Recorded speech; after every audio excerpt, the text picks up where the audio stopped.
சினம் கொள்ளாதீர்கள். இயேசுவில் பிரியமான சகோதர சகோதரிகளே, தவக்காலம் இறை அருளின் காலம். தவக்காலம் பல்வேறு தவ முயற்சிகளால் நாம் இறைவனுடைய ஆசியை நாம் முழுமையாக பெற்றுக்கொள்ள வேண்டும் என்பது நம்முடைய ஆசை. மறைந்த நம்முடைய திருத்தந்தை பிரான்சிஸ் அவர்கள் மிக அழகாக சொல்கின்றார், தவக்காலம் என்றாலே கிராமத்தில் கேட்டேன், தவக்காலம்னா என்ன ஞாபகம் வருதுன்னு கேட்டால், கறி சாப்பிடக்கூடாதுன்னு மட்டும் சொன்னாங்க. கறி சாப்பிட மாட்டது மட்டும் தான் ஞாபகம் இருக்குது தவக்காலம் என்றாலே. நம்முடைய திருத்தந்தை மிக அழகாக சொல்கிறார், ஒரு துண்டு சிக்கன் பீஸ் அல்லது மீன் சாப்பிடாம 40 நாள் இருக்கிறதுனால யாரும் நேரடியாக மோட்சத்துக்கு போகிறது கிடையாது. உங்களுடைய தவம், உடைய சிந்தனை, சொல், செயல் இவளில் நீங்கள் காட்ட வேண்டும். குறிப்பாக உங்களுடைய தவத்தை கண்ணால், வாயால், வார்த்தையால், கையால், காலால், செயல்பாடுகளால் நீங்கள் காட்ட வேண்டும். உங்களுடைய வார்த்தை பிறரை புண்படுத்தக்கூடாது, பிறரை மகிழ்விக்க வேண்டும். ஆறுதல் தேடி வருகிறவர்களுக்கு நீங்கள் ஆறுதல் சொல்கின்ற வார்த்தைகளாக நீங்கள் அமைய வேண்டும்.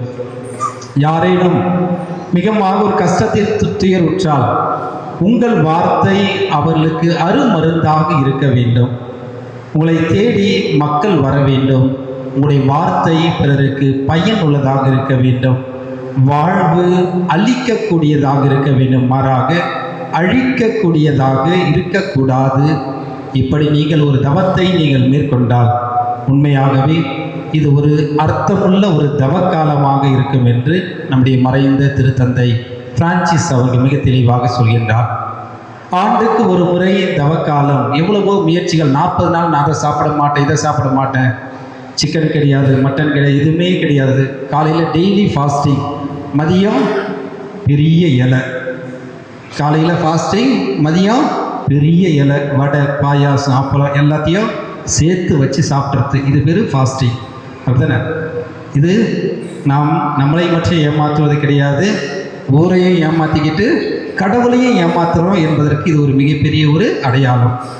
ஃபாஸ்டிங் நம்ம சொல்கிறோம், காலை விரதம்னா 2 இட்லி அழகாக சாப்பிட்டுட்டு போயிருக்கலாம்.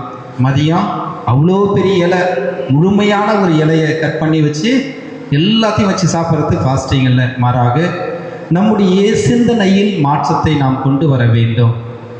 பிறரோடு நான் பழகும் பொழுது என்னுடைய வார்த்தையால் நான் பழகுகின்ற அந்த சூழ்நிலை, பிறரை மன்னிக்கக்கூடிய ஒரு மனநிலை, ஏற்றுக்கொள்ளக்கூடிய ஒரு மனநிலை, இவ்வாறாக இது போன்ற ஒரு தவத்தில் நீங்கள் மேற்கொள்ளும் பொழுது இது ஆண்டவருடைய விழுமியங்களை நீங்கள் மக்களுக்கு கொண்டு செல்கின்றீர்கள்.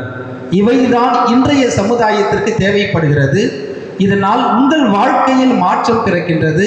பிறருக்கு வாழ்க்கையில் நீங்கள் ஒளியூட்டுகின்றீர்கள், வழிகாட்டுகின்றீர்கள், பிறர் ஏற்றுக்கொள்கின்றீர்கள், மன்னிக்கின்றீர்கள் என்பதற்கு தான் மறைந்த திருத்தந்தையினுடைய மிக முக்கியமான ஒரு செய்தியாகவும் இந்த தவக்காலத்தை பற்றி அவர் மிக தெளிவாக நமக்கு சொல்கிறார். எனவே பிரியமானவர்களே, இந்த தவக்காலத்தில் பெருசாக அப்படியே நான் அதை செய்ய மாட்டேன், இதை செய்ய மாட்டேன்னு சொல்லி ஊரை ஏமாற்ற வேண்டாம், கடவுளை ஏமாற்ற வேண்டாம். தயவுசெய்து சாப்பிட்றவங்க நல்லா சாப்பிடுங்க, தண்ணி அடிக்கிறவங்க நல்லா தண்ணி அடி, தம் அடிக்கிறவங்க நல்லா தம் அடிங்க, குடிகாரனாக இருங்க, ஆனால் மொடா குடிகாரனாக இருக்கக்கூடாது. அதுக்கு உடனே போய் நின்றாதீங்க, கடைக்கு போயிடாதீங்க. நம்மளுக்கு ஒரு கட்டுப்பாடு இருக்க வேண்டும். இதுதான் என்னுடைய வாழ்க்கை. இந்த தவ காலத்தில் உணவை நான் அதிகமாக மிக அடுக்கி கொண்டு போகாமல் குறைவாக நான் எந்த அளவுக்கு என்னுடைய மனக்கட்டுப்பாடு, என்னுடைய உணவை நான் ஏற்றுக்கொள்கிறேன், மற்ற செயல்பாடுகளை ஏற்றுக்கொள்கிறேன், இது போன்ற ஒரு சில காரியங்களை மேற்கொள்ள வேண்டும். ஏதாவது நீங்கள் ஒரு கெட்ட பழக்கத்தை நீங்கள் நினைவு கூறுங்கள்.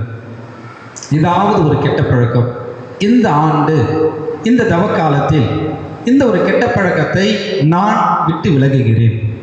பெருசாக மற்ற அதை செய்ய மாட்டேன், இதை செய்ய மாட்டேன்னு சொல்லி 40 நாள் அப்படியே இருப்பாங்க. சூசையப்புறம் இறக்கிட்டு மேலே ஏற்றிடலாம், மாதா வக்கீல் இறக்கிட்டு நம்மளை மேலே தூக்கி வச்சிடலாம், ஆனால் இடம் இருக்காது. ஆனால் 41வது நாள் பார்த்தோம்னா பழைய குருடி கதவை துரடி திரும்ப எல்லா வேலையும் ஆரம்பிச்சு, அவளை இவளை அவனை இவனை அவன் என்னென்ன வார்த்தை வருமோ எல்லா வார்த்தையும் ஒரு பக்கத்து வீட்டில் இருக்க முடியாது. ஆனால் தேவையில்லை, வேஸ்ட்டு. கடவுளை ஏமாத்தாதீங்க, ஊரை ஏமாத்தாதீங்க. வார்த்தையில், மீண்டும் சொல்கிறேன், உங்களுடைய வார்த்தையில் தவத்தை மேற்கொள்ளுங்கள். என் வார்த்தை பிறருக்கு பயனுள்ளதாக இருக்க வேண்டும், பிறருக்கு ஆறுதல் தருகின்ற வார்த்தையாக இருக்க வேண்டும், வழிகாட்டுகின்ற ஒரு வார்த்தையாக இருக்க வேண்டும். என் வார்த்தையால் பிறருக்கு உண்மையாகவே ஒரு மகிழ்ச்சியை தரக்கூடிய ஒரு வாழ்க்கையாக அமைய வேண்டும் என்பதில் நாம் சிந்திக்கும் பொழுது, செயல்படும் பொழுது உண்மையாகவே இதுதான் ஒரு அர்த்தமுள்ள ஒரு தவக்காலம், ஒரு தியாகம். எனவே நாம் முயற்சி செய்வோம். இந்த ஆண்டு மேற்கொள்கின்ற ஏதாவது ஒரு கெட்ட பழக்கம், என்கிட்ட இந்த ஒரு கெட்ட பழக்கம் இருக்குது, இதை நான் எடுத்து இதை நான் மாற்றிக்கொள்கிறேன். யாரை பார்த்தாலும் புன்னகையோடு மகிழ்ச்சியாக நல்லா சந்தோஷமாக பேசுவேன், இதை செய்வேன். அதுபோல் சின்ன சின்ன காரியங்கள் பெருசாக எதுவும் எடுக்காதீங்க.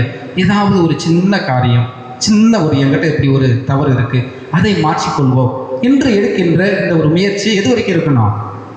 40 நாளைக்கா? 4 பேர் உங்களை தூக்குற வரைக்கும் இருக்கணும்.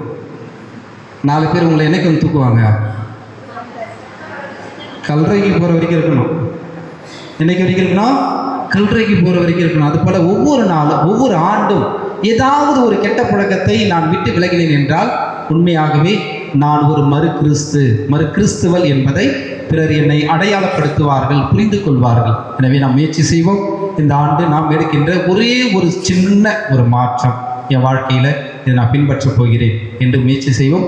ஆண்டவருடைய பாதத்திலே அதை சமர்ப்பிப்போம். ஆண்டவரே, இந்த ஒரு கெட்ட பழக்கத்திலிருந்து நான் வெளிவர எனக்கு துணை புரியும் என்று தொடர்ந்து நாம் ஜெபிப்போம். ஆமென்.